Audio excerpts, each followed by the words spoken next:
He didn't give her a home. He gave her a tomb. A decaying stone fortress at the edge of the world, meant to swallow her alive so he could drink and gamble in London without the nuisance of a wife. The Duke of Westford bought a bride to settle a debt, then exiled her to the damp, forgotten halls of Oakhaven. He expected her to weep. He expected her to break. Instead, Rosalie picked up a scrub brush. This is the story of a cold bargain, a ruined castle, and the woman who built a fire big enough to thaw a duke's frozen heart. The ink on the parish registry was not even dry before Arthur Pendleton, the Duke of Westford, made his intentions clear. He did not pull Rosalie into a secluded alcove to whisper promises of a shared future. He did not look at her with the softening gaze of a newlywed. He stood in the vestibule of St. George's, fastening his riding gloves with precise economic movements.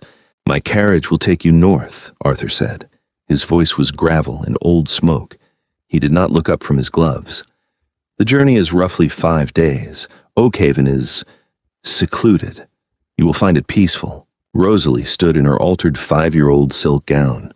She felt the heavy, nervous sweat of her father standing 2 paces behind her. Her father, a viscount who had gambled away everything but his title, had sold her for the exact price of his debts. Arthur had paid them. In exchange, Arthur received a respectable, quiet bride who asked for nothing, which checked the final box his aging, tyrannical mother had demanded before her death. "You're not coming, Your Grace?" Rosalie asked. Her voice was steady. She prided herself on that. Arthur finally looked at her. His eyes were the color of a winter's sea, gray, turbulent, endlessly cold. A fading scar cut through his left eyebrow, a souvenir from a war he never spoke of. "I have affairs in London. An allowance will be sent to the estate quarterly. The steward, if he is still alive, knows how to reach my solicitor." He turned on his heel. "Good day, Duchess."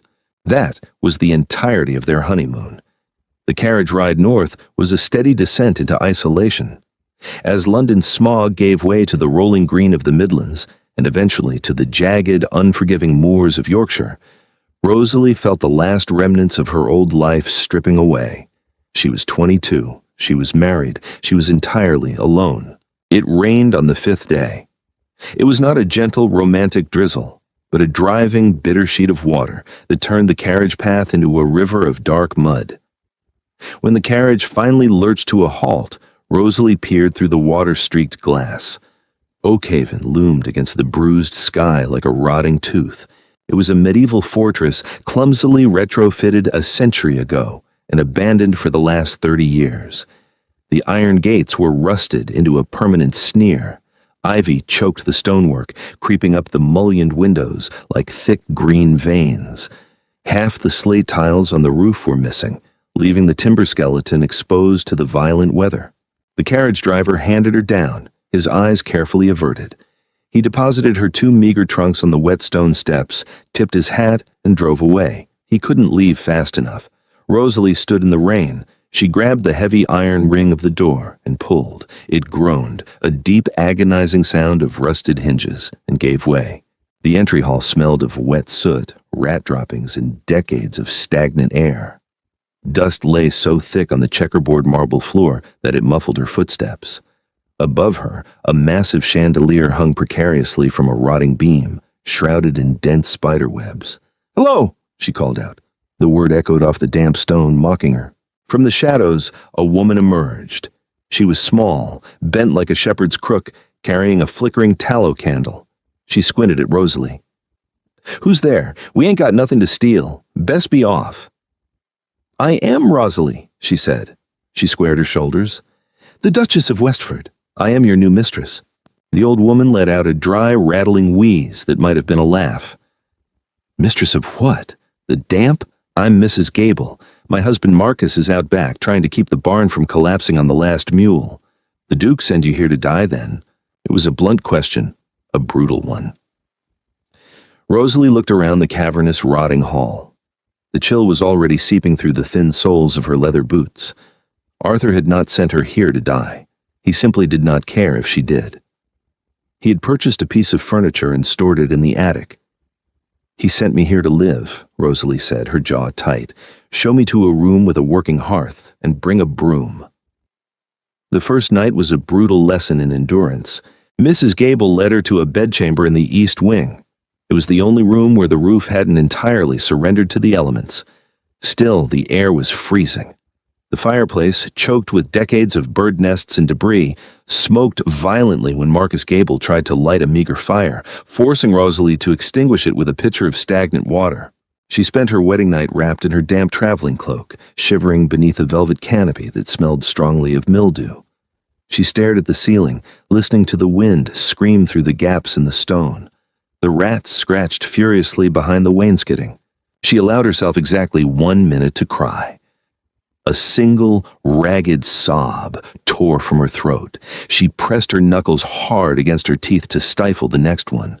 Crying was a luxury for women who had someone to wipe their tears. Rosalie had no one. When the gray, watery dawn finally broke, Rosalie threw off the cloak. Her joints ached from the cold. She walked to the cracked wash basin, cracked the thin layer of ice that had formed over the water, and splashed her face. She opened her trunk. She bypassed the silk dresses and muslins her father had scraped together for her trousseau.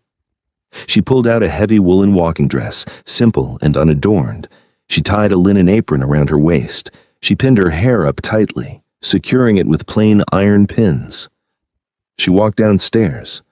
The silence of the castle was oppressive. Mrs. Gable was in the kitchen, hopelessly poking at a smoldering log. She looked up, startled by the sight of a duchess in an apron. "Your Grace, we don't have much for breakfast. Stale bread, some hard cheese." "It will do," Rosalie said. She took a bite of the hard bread, her mind working furiously. "Mrs. Gable, how many habitable rooms are there?" Habitable?" The old woman scratched her chin. "Depends on how much you mind the rain. This kitchen, your room upstairs, maybe the old library if you don't mind the draft." "And the staff?" "Just me and Marcus, and a local boy, Peter, comes up to chop wood when we can pay him." "Where is the Duke's quarterly allowance kept?" Mrs. Gable laughed, a bitter sound. "Allowance? There hasn't been a coin sent up this road in 4 years. The Duke's father stopped it before he died, and the new Duke never started it. Marcus and I survive by selling apples from the orchard in the village." Arthur's words echoed in her mind.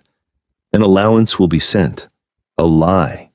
Or perhaps sheer negligence. He truly had forgotten this place existed the moment he inherited it. Rosalie set down her bread. She felt a cold, sharp anger bloom in her chest. It was a good feeling. It was far better than despair. She went to her bedchamber and opened her small jewelry box. Inside rested a double strand of pearls. They had belonged to her mother. They were the only thing of true value her father had not managed to gamble away, and only because Rosalie had sewn them into the lining of her mattress for 5 years. She marched down to the stables. Marcus Gable was trying to mend a rotted harness. "Saddle the mule, Mr. Gable. I am going to the village." The village of Moor's End was a cluster of stone cottages huddled together against the wind. The locals watched with outright suspicion as a young woman in a plain wool dress rode in on a sway-backed mule. Rosalie did not shrink from their stares. She found the local bank and mercantile, run by a stout, shrewd man named Mr. Higgins. She placed the pearls on his wooden counter. They gleamed softly in the dim light. "I need an account opened in the name of the Duchess of Westford," Rosalie said clearly. Higgins picked up the pearls, his eyebrows rising. "Real and heavy, but pardon me, Your Grace, Oakhaven is a cursed pile of rubble. What are you doing there?" "I am living there," Rosalie said, "and I am repairing it. Mr. Higgins, I need these pearls appraised and converted to credit. I need a roofer. I need a master sweep. I need 2 strong maids who aren't afraid of dirt. I need lye, beeswax, 50 yards of thick wool, salt pork, flour, and a glazier." "Sorry." Higgins looked at her. He saw the sharp set of her jaw, the rigid posture. He didn't see a frightened girl. He saw iron. "It'll cost you half the worth of these pearls just to make 3 rooms watertight, Your Grace." "Then we will start with 3 rooms," she said. The next day, the real work began. The real work. Rosalie did not stand by and point fingers. When the chimney sweeps arrived to clear the monstrous flues, she was there, hauling away buckets of black soot.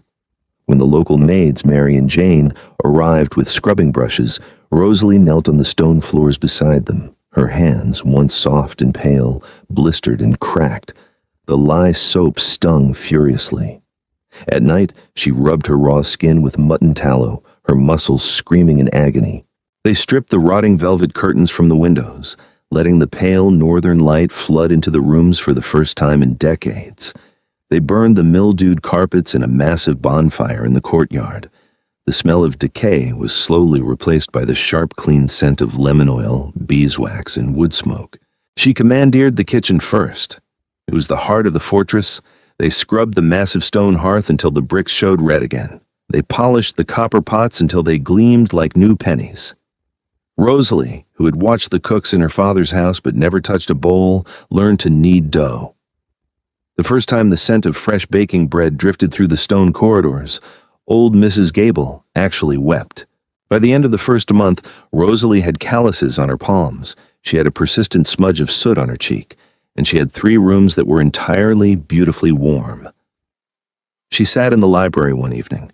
The roof above it was patched. The fire roared cheerfully in the grate. The drafty windows were covered by the heavy practical wool she had bought in the village. It wasn't opulent. It was rustic, heavy, and deeply comfortable. She dipped a pen in ink and pulled a sheet of cheap paper toward her.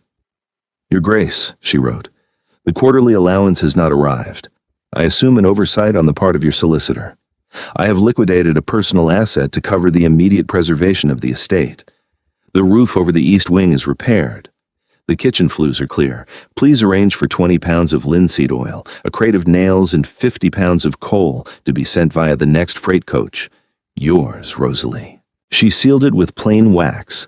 No pleas, no complaints, no mention of her blistered hands or the freezing nights.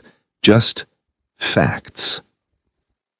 200 miles away, in the stifling heat of a London gentleman's club, Arthur Pendleton read the letter. He sat in a leather wing-back chair, a glass of expensive brandy in his hand, surrounded by the murmur of aristocrats betting on horse races and gossiping about mistresses. The air was thick with cigar smoke and hollow laughter. Arthur looked at the cheap coarse paper in his hand. He read the words again. "The roof over the east wing is repaired. I have liquidated a personal asset." He frowned. He had expected the letters to come eventually. He had expected desperate, tear-stained parchment begging to be allowed back to London. He had expected accusations of cruelty. He had even expected her father to show up at his townhouse, demanding better accommodations for his daughter. Instead, he received a bill of materials and an accusation of an unpaid allowance. He called for his solicitor the next morning. The solicitor, a nervous man named Finch, stammered through the ledgers. "Yes, Your Grace. The Oakhaven allowance was suspended by your late father. You never gave the order to reinstate it."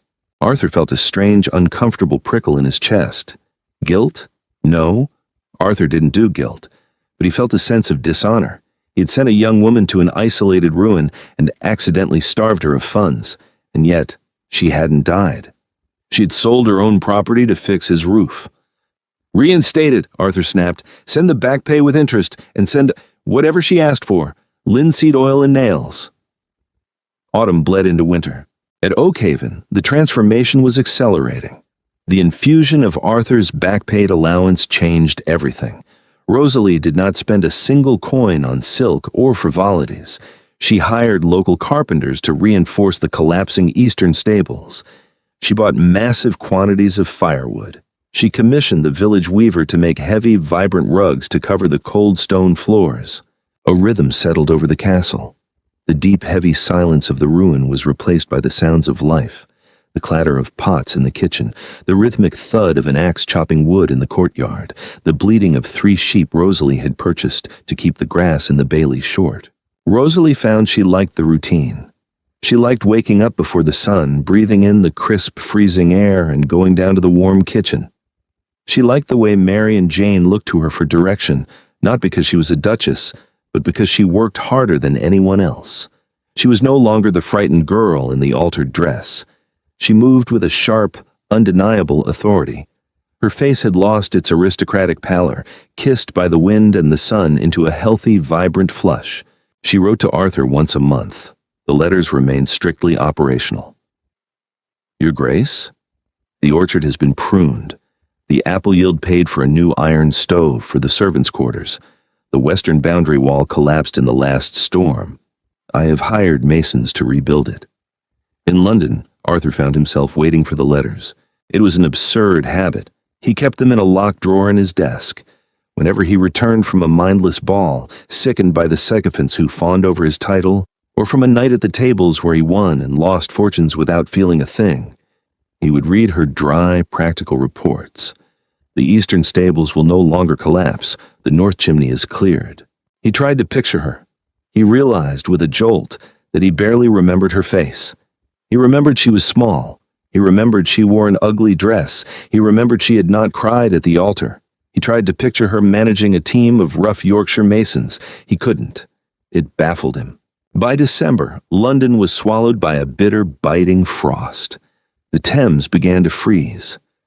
Arthur sat in his lavish townhouse staring into a roaring fire, surrounded by velvet and gold leaf. The house was immaculate. It was warm. It was completely, utterly dead. He pulled out her latest letter. Your Grace, winter has set in early. We have stockpiled enough wood to last through February. The great hall is currently sealed off to conserve heat, but the library and the east wing remain quite comfortable. Arthur looked at the words, quite comfortable. He thought of the gaping, rotting wound of a castle he had abandoned her in. He stood up suddenly, his chair scraping loudly against the hardwood floor. He walked to the bell pull and yanked it violently. His valet appeared moments later, looking startled.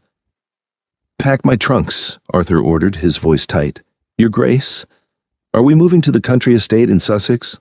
No, Arthur said. He looked out the window at the gray London sky, a sudden, fierce curiosity burning through the icy numbness that had gripped him for years. Have the carriage prepared for rough roads. We are going to Yorkshire. The journey north was a punishing exercise in misery. By the third day, the sky over England had turned the color of a bruised iron skillet, dumping relentless waves of heavy, wet snow across the roads. Arthur's carriage, built for the smooth cobblestones of Mayfair, struggled violently against the rising drifts. Twice, the footman had to hack ice from the wheels. The driver, a Londoner who viewed anything north of Cambridge as barbaric wasteland, begged to turn back to a coaching inn. Arthur refused. He sat in the velvet-lined interior, wrapped in a heavy bearskin rug, drinking cheap brandy from a silver flask. The cold seeped through the floorboards, biting at his ankles. He stared out the frosted glass at the desolate landscape, a creeping sense of dread settling in his gut. He was a fool. That was the only logical conclusion. He had read a few terse letters written on cheap paper and let his imagination run wild. We have stockpiled enough wood. What did that even mean? 10 logs? A dying girl huddled over a smoking ember, hallucinating comfort as she froze to death. Arthur remembered the state of Oakhaven when he had last seen it as a boy. Water pouring through the ceilings, black mold creeping up the tapestries. It was a dead place. He had sent Rosalie there as a punishment, not to her, but to his own conscience, burying the transactional ugliness of his marriage as far from his daily life as possible. If she were dead or dying of consumption, it would be entirely his fault. On the evening of the 6th day, the carriage finally ground its way up the steep winding path to the Yorkshire moors. Arthur braced himself for the sight of the rotting iron gates. He expected them to be frozen shut, choked by dead vines. Instead, as the carriage pulled to a halt, the driver easily pushed the heavy iron. It swung open without a groan. The hinges gleamed black in the twilight, thick with fresh grease. Arthur stepped out of the carriage. The wind immediately cut through his heavy wool coat, but he barely felt it. He was staring at the castle. It was not a silhouette of ruin.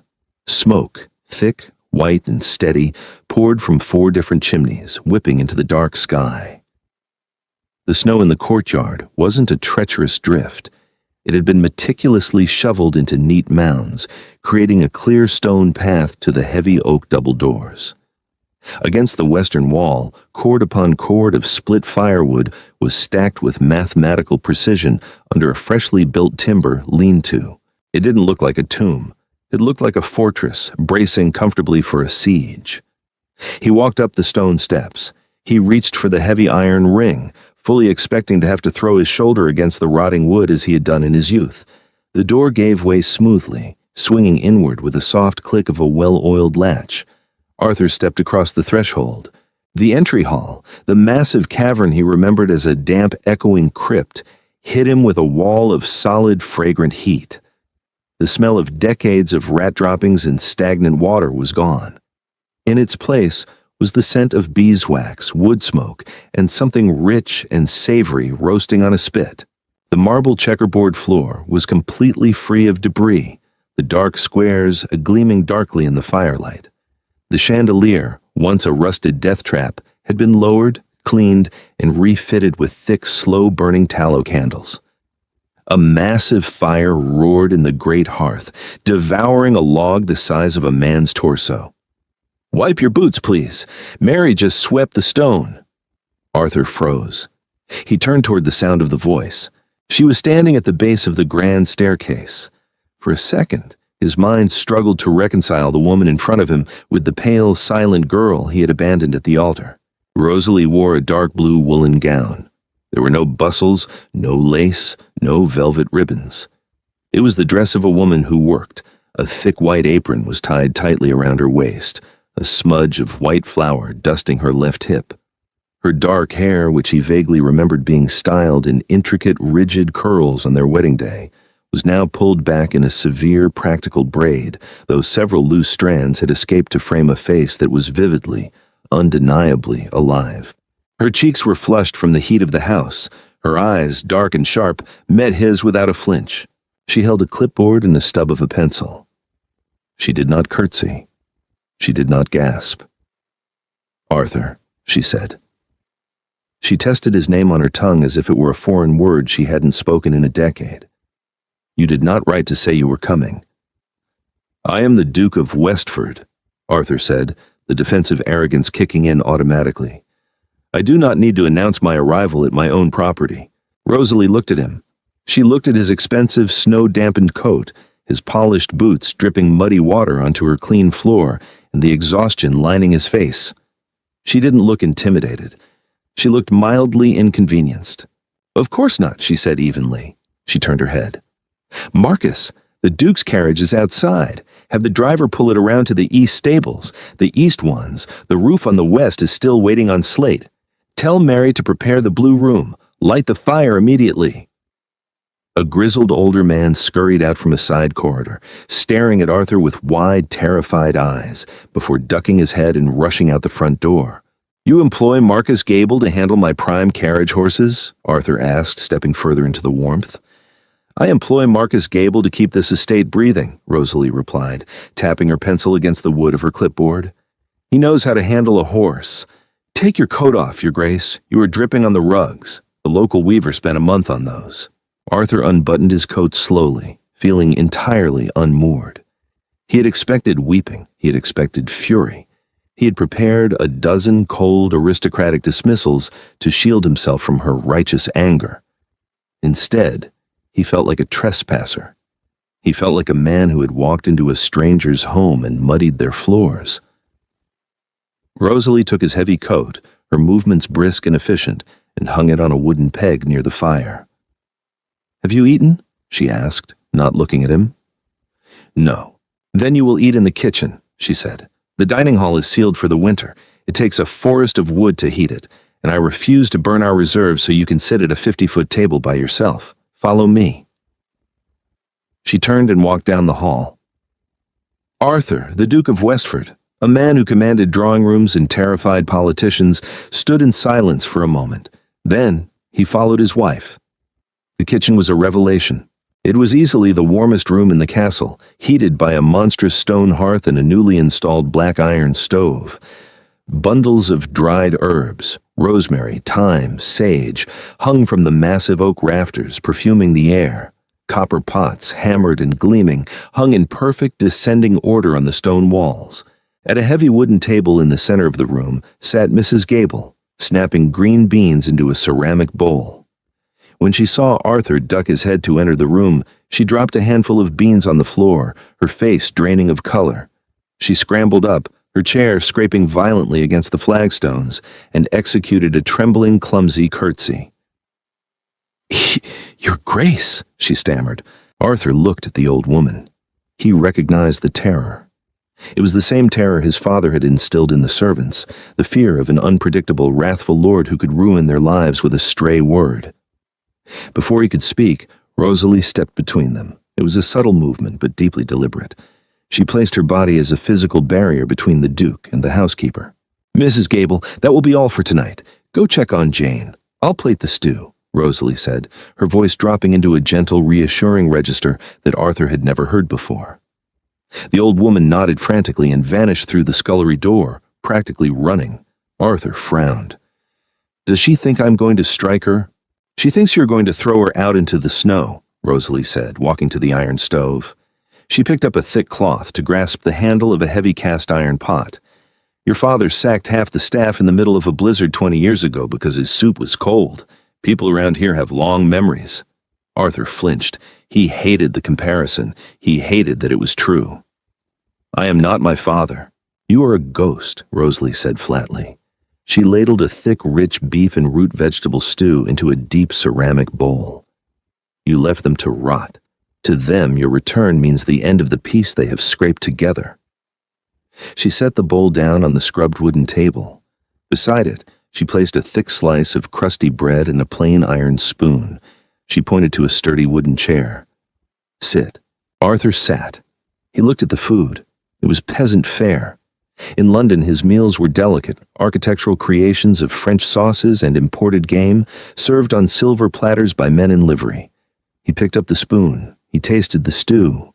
It was phenomenal. It was hot, deeply savory, and tasted of earth and fire and survival. He ate the first half of the bowl in a silence, broken only by the crackle of the hearth. Rosalie did not sit with him.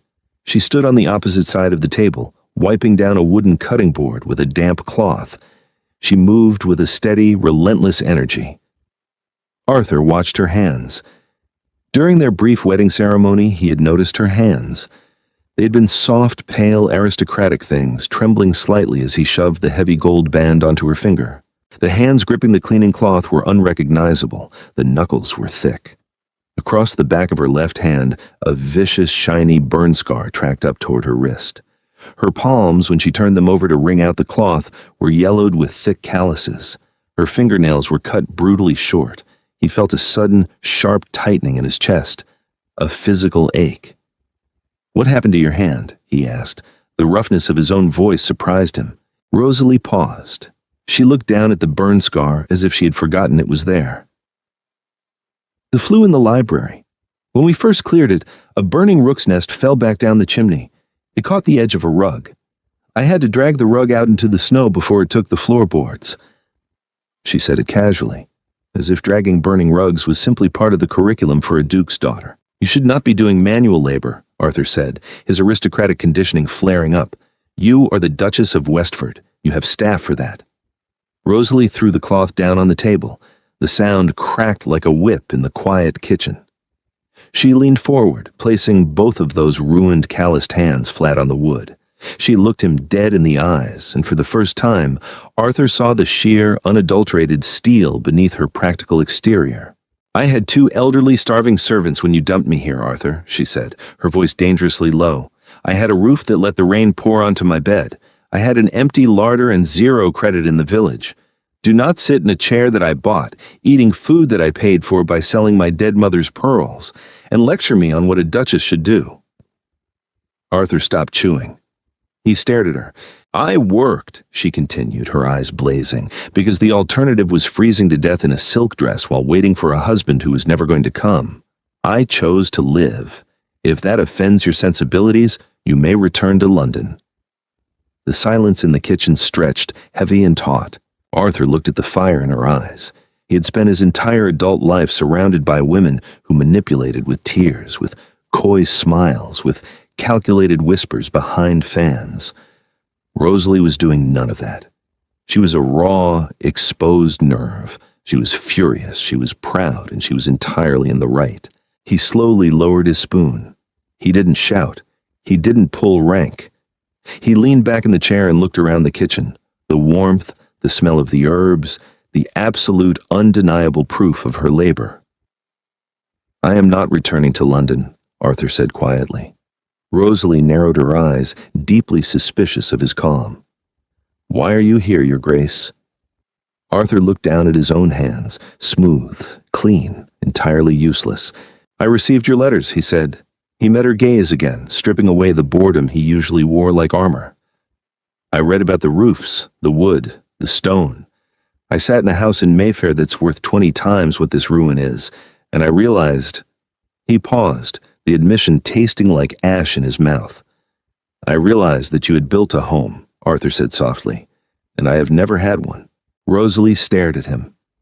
The anger in her posture didn't vanish, but it shifted, replaced by a cautious, calculating bewilderment. She looked at the scar through his eyebrow, the shadow of exhaustion under his eyes. For a brief second, she didn't see the tyrant who had banished her. She saw a profoundly empty man. "The blue room is at the end of the east corridor," Rosalie said finally, her voice neutral.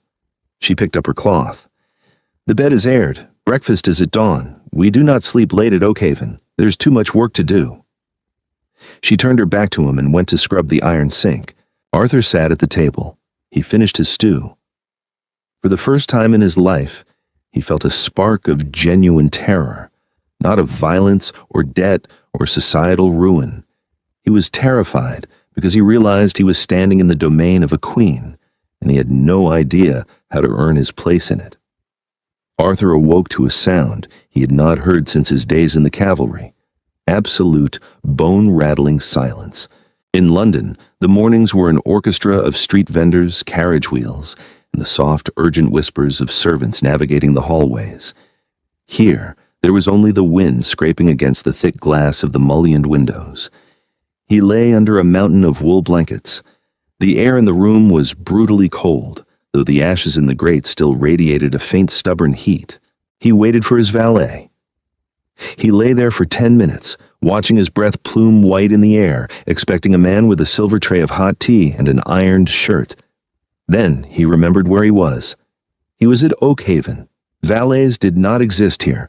Survival existed here. Arthur threw off the blankets. The shock of the cold air hit him like a physical blow. He moved quickly, stripping off his fine linen nightshirt and pulling on his woolen trousers, his heavy riding boots, and a thick dark sweater. He did not bother with a cravat. He left his tailored coat hanging on the back of the door. When he reached the kitchen, the sun was barely bleeding over the horizon, painting the moors in bruised shades of violet and gray. The kitchen was already a hive of industry. Marcus was dragging a sack of flour from the pantry.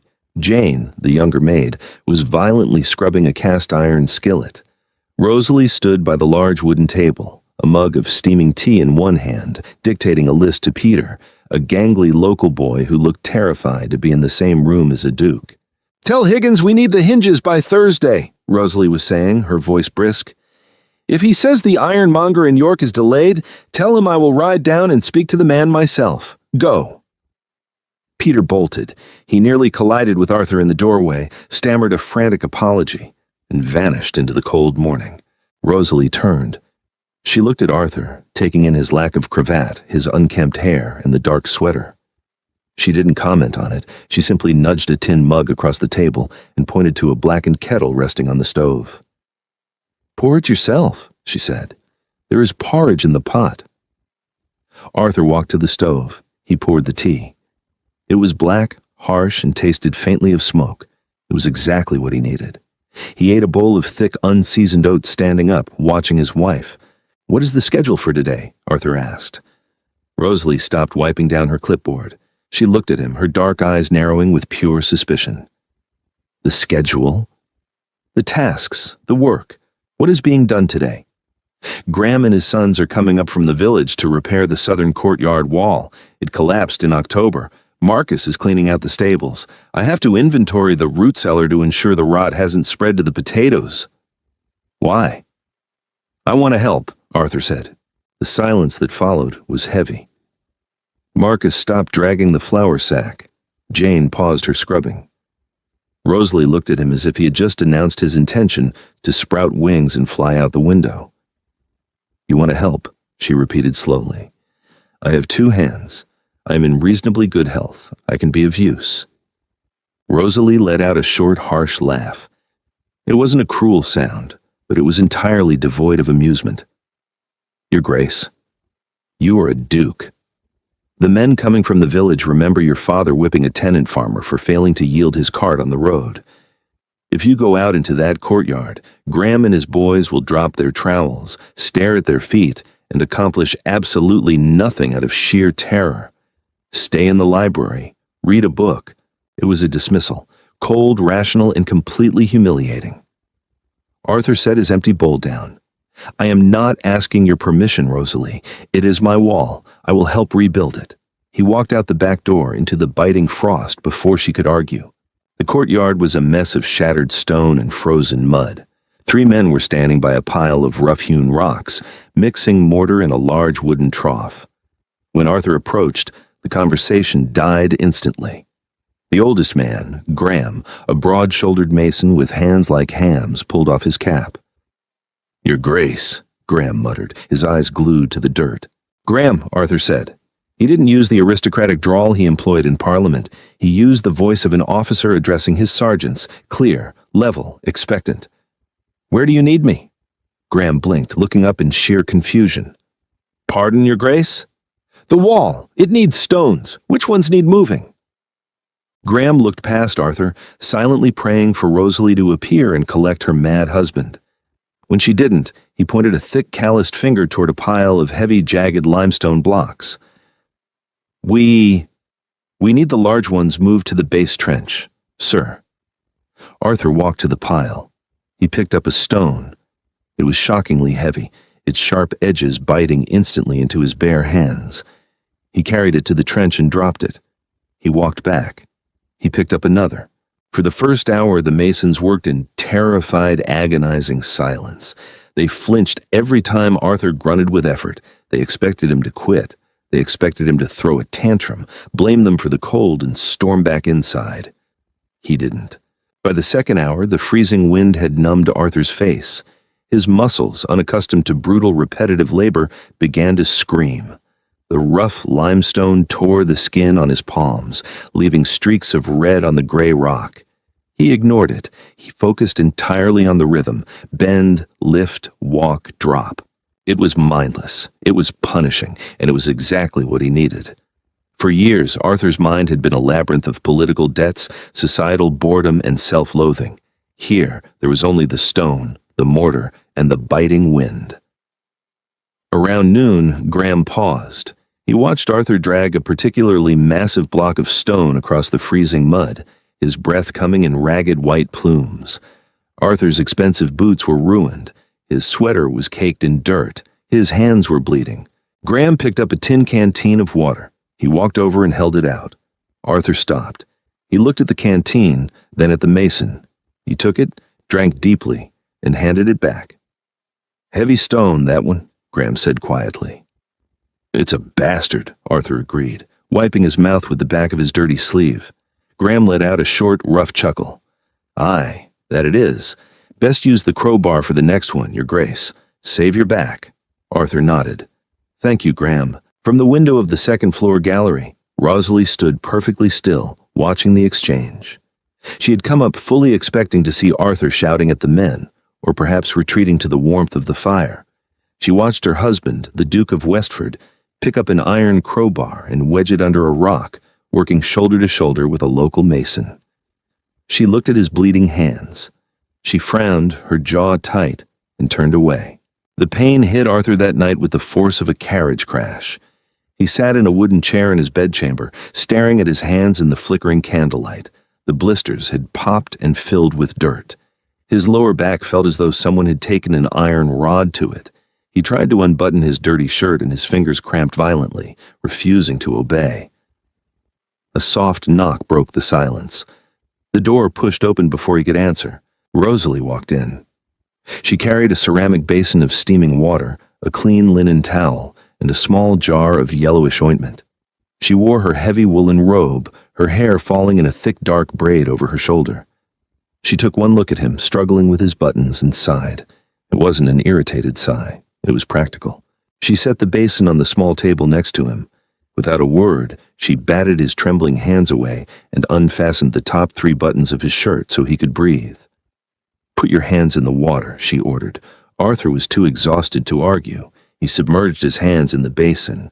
The water was laced with salt and something herbal that stung ferociously. He hissed through his teeth. "Keep them there," she said, pulling up a stool and sitting opposite him. They sat in silence for a long moment. The only sound was the crackle of the hearth and the wind howling against the stone walls outside. Arthur watched her.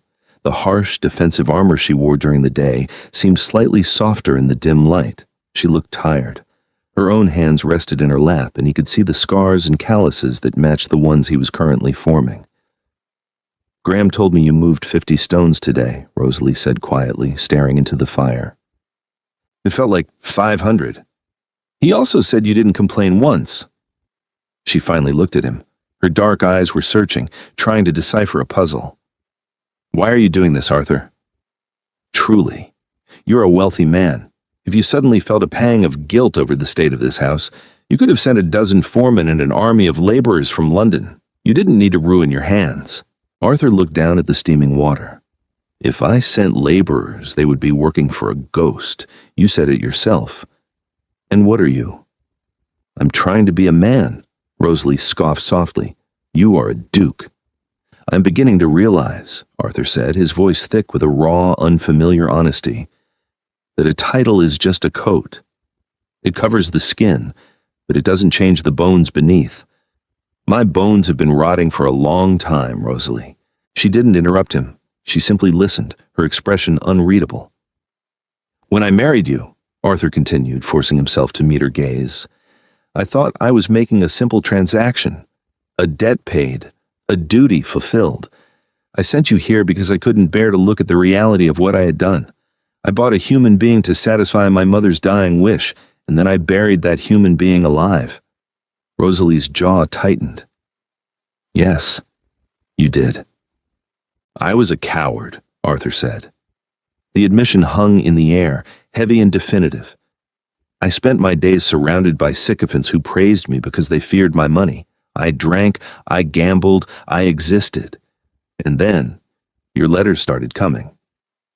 Rosalie frowned. "They were bills of material, requests for nails. They were proof of life," Arthur countered softly. "They were proof that while I was rotting in a gilded cage of my own making, you were out here in the freezing rain, bringing a dead thing back to life. You were fighting. I wanted—" He swallowed hard. "I wanted to know what that felt like. I wanted to see the woman who had more steel in her spine than any man I had ever met." Rosalie stared at him.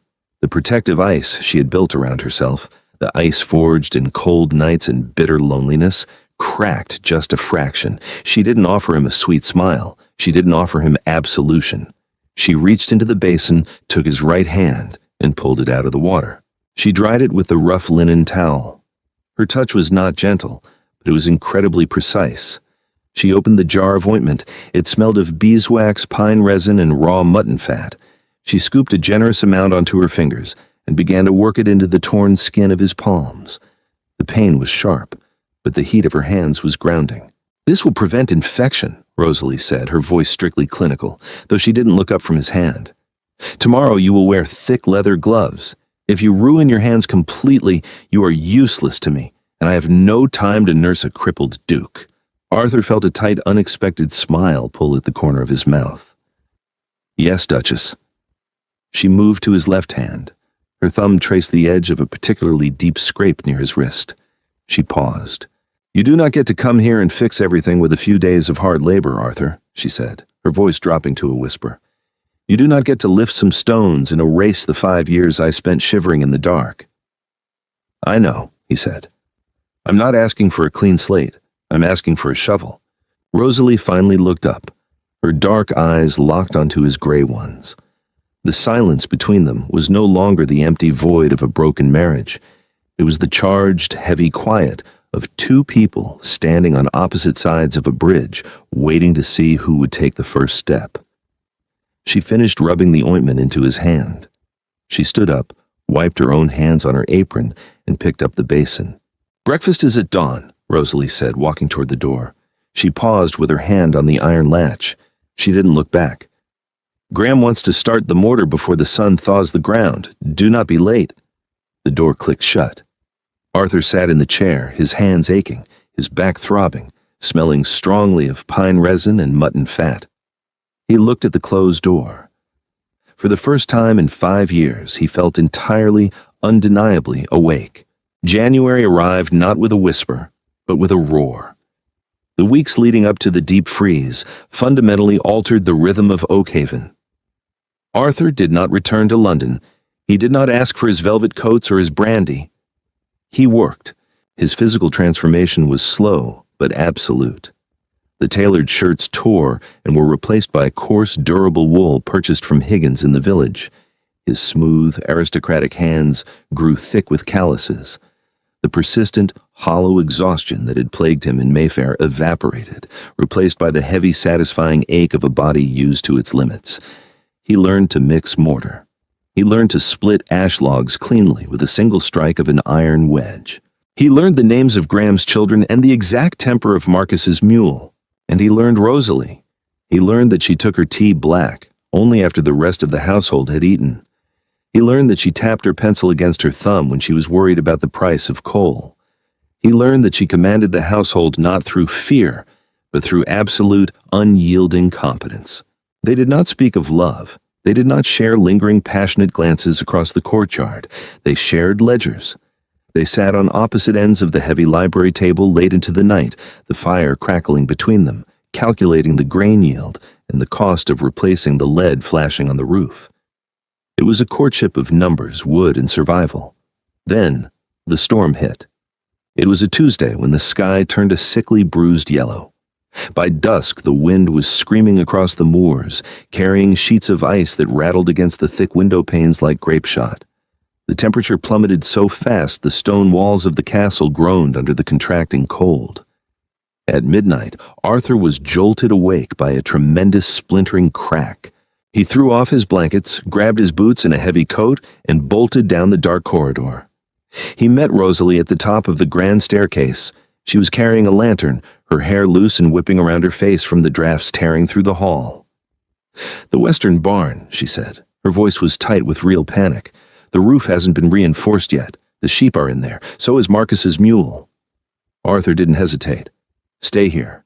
"Like hell I will," she snapped, already moving past him toward the kitchen. When they pushed the heavy oak doors open, the wind nearly knocked them flat. The courtyard was a vortex of blinding white. Arthur grabbed Rosalie's arm, anchoring her against the gale, and they waded through knee-deep drifts toward the western outbuildings. The barn was a massive, ancient timber structure. Through the driving snow, Arthur could see the roof sagging violently under the weight of the ice. Another brutal gust of wind hit, and a sickening crack echoed over the storm. The main central beam was fracturing. Marcus was already there, frantically struggling to unlatch the frozen iron bar of the heavy barn doors. He was old, and the cold was sapping his strength. "Get the animals out!" Arthur roared over the wind. He shoved Marcus aside and slammed his shoulder against the wood, forcing the frozen doors inward.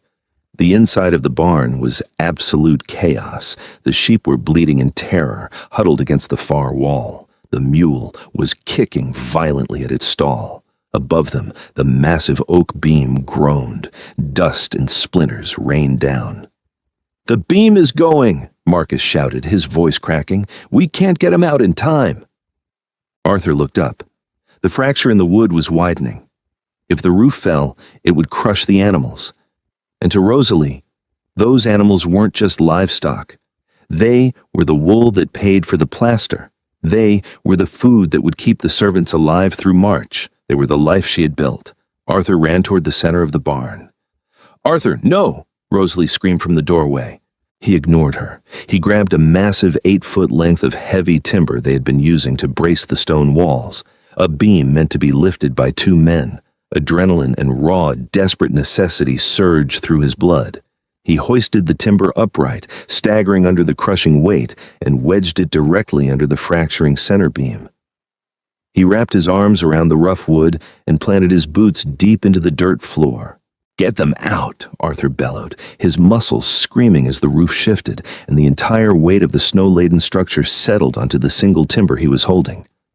Now, Marcus and Rosalie moved like lightning. They drove the panicked sheep out into the storm toward the safety of the eastern stone stables. Marcus blindfolded the thrashing mule with his own scarf and dragged it out by the halter. Arthur's boots slid an inch in the dirt. The pressure from above was immense. He felt the fibers in his shoulders tearing. The rough wood bit through his coat, scraping his cheek raw. The cold vanished, replaced by a blinding, white-hot agony in his back and arms. He looked toward the door. Rosalie was standing there. The last sheep had bolted past her. "Drop it and run," she screamed. Arthur pushed upward with every ounce of strength he possessed, violently shoving the support timber an inch higher to buy himself a fraction of a second. Then he let go and dove toward the snow. Behind him, the central beam snapped with the sound of a cannon shot. The roof caved in, burying the interior of the barn under tons of slate, rotting wood, and ice. The shockwave of displaced air and snow threw Arthur forward, sending him crashing hard onto the frozen cobblestones of the courtyard. Everything went dark for a moment. When Arthur opened his eyes, the storm was still howling, but someone was hauling him up by the collar of his coat. It was Rosalie. She was on her knees in the snow, her hands gripping him with a desperate, crushing strength. "Can you walk?" she demanded. Her face was pale, her dark eyes wide and terrified. Arthur groaned, pushing himself up onto his elbows. His shoulder felt as though it had been struck by a hammer, and blood was running warmly down his cheek from a gash near his temple. But nothing felt broken. "I can walk," he rasped. She threw his heavy arm over her shoulder, bearing his weight. Together, they limped back across the blinding courtyard, leaving the ruined barn behind them. The kitchen was stiflingly hot, a sharp contrast to the freezing hell outside. Arthur sat shirtless on a wooden stool near the hearth. His torso was a canvas of bruises, the skin of his right shoulder turning a vivid, ugly purple. The gash on his cheek had stopped bleeding, but his back throbbed with a relentless, sickening ache. Rosalie stood behind him. She held a cloth soaked in hot water and arnica. She pressed the hot cloth gently against his bruised shoulder. Arthur flinched, drawing a sharp breath through his teeth. "Hold still," she murmured. The anger was gone from her voice. The cold, practical detachment she had wielded like a shield for months had shattered completely in the snow. Her hands, rough and calloused, were incredibly gentle as they moved over his battered skin. "You are an idiot," Rosalie said quietly into the quiet room. The storm raged outside, but inside, the silence was heavy and intimate. "You could have been killed over a flock of sheep." "They aren't just sheep," Arthur said. His voice was rough, exhausted. He stared into the glowing embers of the fire. "They are your independence. I wasn't going to let the winter take what you fought so hard to build." Rosalie's hands paused. She stood behind him, staring at the scarred, bruised expanse of his back. This was the back of a duke who had spent his life draped in velvet, who had chosen to stand under a collapsing roof to save a peasant's mule and a half-dozen sheep. She walked around to the front of the stool. She didn't look at his wounds. She looked at his face. Arthur met her gaze. He was stripped bare, physically and emotionally. The arrogance that had defined his youth, the cynical detachment he had used to survive London, the guilt that had driven him to Yorkshire. All of it was gone. He was just a man, deeply tired, sitting by a fire. "Rosalie," Arthur said softly, "I cannot undo St. George's. I cannot give you back the 5 years I stole from you. If you want me to leave, if the sight of me in this house is a burden to you, say the word, and I will be gone by morning." He meant it. He would walk out into the snow if she asked him to. Rosalie looked at him. She thought of the terrified girl she had been, abandoned in a decaying tomb. She thought of the blisters, the weeping in the dark, the pure, feral anger that had kept her alive. She had hated him. She had built this fortress to keep the world out, including him. But she looked at the man in front of her now. The man who hauled stone alongside the villagers, the man who ate plain porridge without complaint, the man who had just risked his life for her home. She reached out. Her fingers, rough and scarred, traced the line of his jaw, stopping just below the fresh bleeding scrape on his cheek. You gave me an empty castle, Arthur, Rosalie said. Her voice trembled just slightly, betraying the immense well of emotion she had suppressed for so long. I hated you for it, but it forced me to find out exactly who I was. Arthur leaned into her touch. It was the first time she had touched him with affection. It felt like walking into the sun. And who are you? He whispered. I'm the woman who rebuilt Oakhaven, Rosalie said, her eyes fierce and bright with unshed tears. And I do not build things just to cast them out. She stepped closer, closing the distance between them. Arthur reached up, his large, bruised hands gently gripping her waist. You do not get to leave, Arthur, Rosalie told him, her voice dropping to a fierce, possessive whisper. You broke your back for this house. You bled in its dirt. You belong to it now. You belong to me. Arthur let out a breath that sounded like a ragged sob. He pulled her down, burying his face in the warmth of her neck, his arms wrapped around her, pulling her against his chest as if she were the only solid thing in a collapsing world. Rosalie held him. She ran her hands through his unkempt hair, resting her chin on the top of his head. The wind howled against the stone walls of the castle, a furious, bitter entity trying to tear them down. But the walls held. The stones were strong, the mortar was fresh, and the fire in the hearth roared with unyielding life. They stayed like that for a long time, anchored to each other in the warmth of the kitchen. Arthur had not given her a home. He had given her a ruin. But out of the dust and the freezing rain, Rosalie had forged a sanctuary, and in the process, she had forged a man worthy of standing beside her in it. The Duke of Westford had finally come home. True love isn't found in perfect ballrooms. It's built from the ground up, stone by stone, through grit, forgiveness, and shared survival. Rosalie and Arthur proved that the strongest bonds are forged when we strip away our titles and fight for the home we believe in. If you loved this deeply emotional journey of resilience and redemption, please like this video, share it with a friend, and subscribe to the channel for more grounded historical romances. The walls of Oakhaven stand strong, and so does their love. See you in the next story.